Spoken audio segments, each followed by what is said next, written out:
وقف کا معاملہ ایسا ہی ہے کہ یہ غلط جگہ ہاتھ رکھ دیا گیا. یہ وہ زندہ دل قوم ہے کہ یہ اپنی جان تو گوا سکتی ہے لیکن مساجد سے دستبردار نہیں ہو سکتی ہے. یہ وہ زندہ قوم ہے کہ جو اپنے دین کے اعلاء کلمت اللہ کی سربلندی کے لیے قائم، حضرت نانوتوی اور بزرگان دین کے طرز پر قائم ان مدارس کے غیوروں نے اپنا سب کچھ تو قربان کرنے کی ٹھان لی ہے، لیکن مدارس ہمارے ہاتھ سے چلے جائیں اس کے لیے کبھی تیار نہیں ہیں. یاد رکھیے، خانقاہیں ختم کر دیے جائیں، مزارات ختم کر دیے جائیں، ہماری قومیں اس کے لیے کبھی تیار نہیں ہو سکتی ہیں. اس لیے یاد رکھیے یہ مسئلہ حساس اور نازک ترین ہے. اذان کا مسئلہ نہیں مائک سے کہ لوگ خاموش ہو جائیں گے، یہ مسئلہ تو جائیدادوں کے چھیننے کا ہے. اور حیرت تو اس پر ہوتی ہے کہ کہتے ہیں قانون بنا رہے ہیں ہماری زمین پر. شرم آنی چاہیے. ارے زمین ہماری، جائیداد ہماری، سب کچھ ہمارا، قانون آپ کون ہے بنانے والے؟ حقوق میرے بھائیوں چھیننے پڑتے ہیں، لینے پڑتے ہیں. جب حقوق دبایا جائے تو حقوق لینا پڑے گا اور میدان عمل میں آپ کو آنا پڑے گا. آپ کی اجتماعیت اور آپ کی اتحاد کی اس طاقت نے ملک کی چولیں ہلا کر رکھ دی ہیں اور ملک کی عوام خواص سب کو بیدار کر دیا ہے. ہماری اکثریتی فرقے کے لوگوں کی نیندیں حرام ہوتی چلی جا رہی ہیں. آپ کو اندازہ نہیں کہ اس کروڑوں میل نے کیا تہلکہ مچا دیا ہے. لیکن آپ کی اجتماعیت کا آغاز ہے. لوگ کہتے ہیں کہ ہمارے شریعہ نے 15 سپٹمبر کو جب آخری تاریخ ہو گئی بڑی دیر سے انہوں نے کانفرنس بلایا.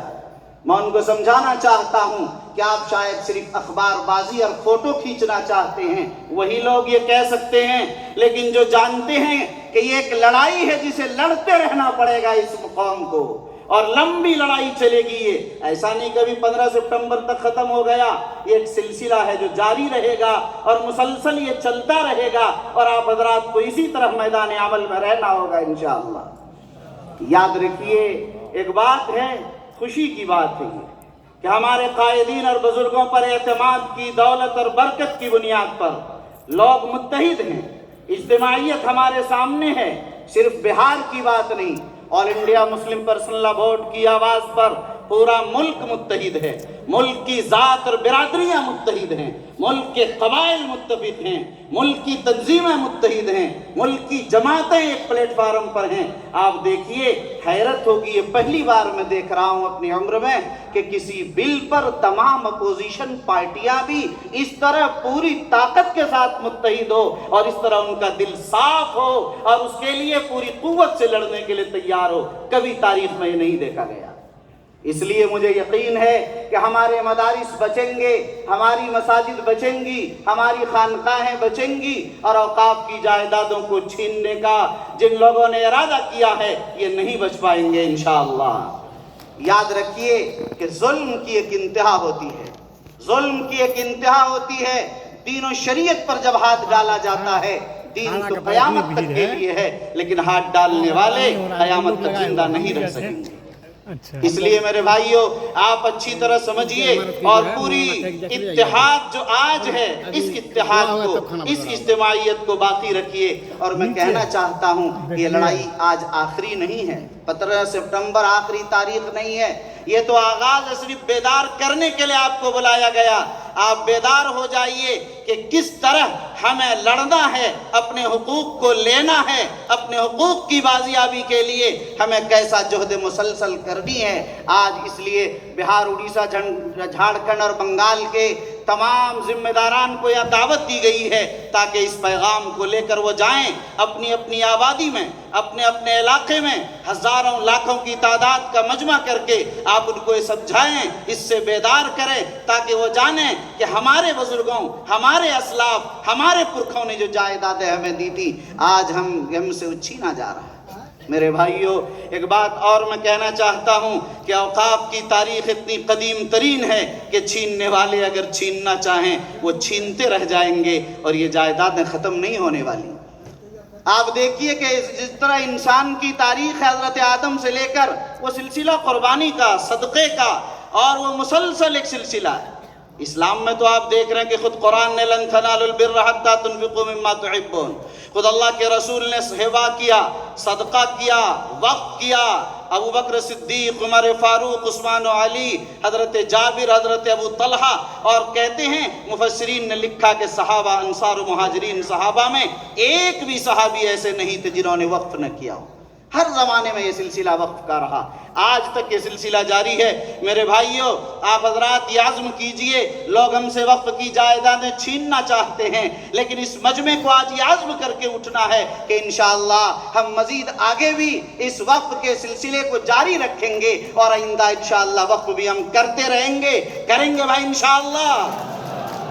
قرآن نے ہمیں وقف کے لیے کہا، انفاق فی سبیل اللہ کے لیے کہا، ہم چلے جائیں گے مگر قیامت تک کے لیے ہمارے لیے صدقہ جاریہ ہوگا۔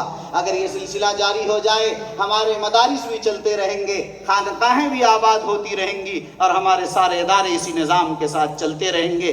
اس لیے میرے بھائیوں، میں آخر میں صرف یہ جملہ کہہ کر اپنی بات ختم کرتا ہوں کہ آج ہم اور آپ سب آج اعلان کر دیجئے اور حکومت تک کی آواز پہنچا دیجئے کہ یہاں موجود 20,000 کی تعداد یہاں اور باہر اور دیگر حالوں سے تمام لوگ اس بل کی سخت مذمت کرتے ہیں، اور یہ بھی اعلان کر دیجئے صاف صاف کہ ہم لوگ اس بل کو مکمل طور پر مسترد کرتے ہیں۔ ہم وہ لوگ ہیں کہ ہم جانتے ہیں کہ اس بل کے اندر کیا چیزیں ہیں، اس لیے 2013 کے اس وقت ایکٹ کو باقی رکھا جائے اور اس کے لیے بعد میں بات کی جائے گی۔ ابھی اس بل کو ہم لوگ مسترد کرتے ہیں۔ اسی جذبے کے ساتھ امارت شریعہ کا، مسلم پرسنل لا بورڈ کا یہ پیغام لے کر جائیے، اپنے قائدین پر، اپنے امیر پر اعتماد کیجئے، اور پوری قوت کے ساتھ ان کے ہاتھ سے ہاتھ ملا کر آپ اجتماعیت کے ساتھ مل کر اس لڑائی کو 1-2 دن کے لیے نہیں، اس طرح لڑیے جس طرح آپ نے طلاق ثلاثہ کے لیے، جس طرح آپ نے لڑا UCC کے لیے، جس طرح آپ نے لڑا NRC کے لیے، اسی طرح ایک نیا موضوع وقف کا بھی آپ کے سامنے آ گیا ہے۔ آپ کو اسی طرح لڑتے رہنا پڑے گا اور اس سلسلے کو جاری رکھنا ہوگا۔ یہ زندہ قومیں ظاہر ہیں کہ جب تک زندہ ہیں اسے زندہ رکھنے کے لیے ہر وقت متحرک رہنا پڑے گا، بیدار رہنا ہوگا۔ آپ متحرک رہیے، بیدار رہیے، حالات کو سمجھیے، پرکھیے۔ اس طرح انشاءاللہ اگر آپ نے زندگی گزاری، آپ قوم ملت کے بیدار مغز لوگ ہیں، اسی لیے آپ کو بلایا گیا۔ دعا کیجیے اللہ تعالیٰ اس بل کو مسترد کر دے، اور اللہ تعالیٰ اس ملک اور اس ملت کی حفاظت فرمائے۔ وآخر دعوانا ان الحمدللہ رب العالمین۔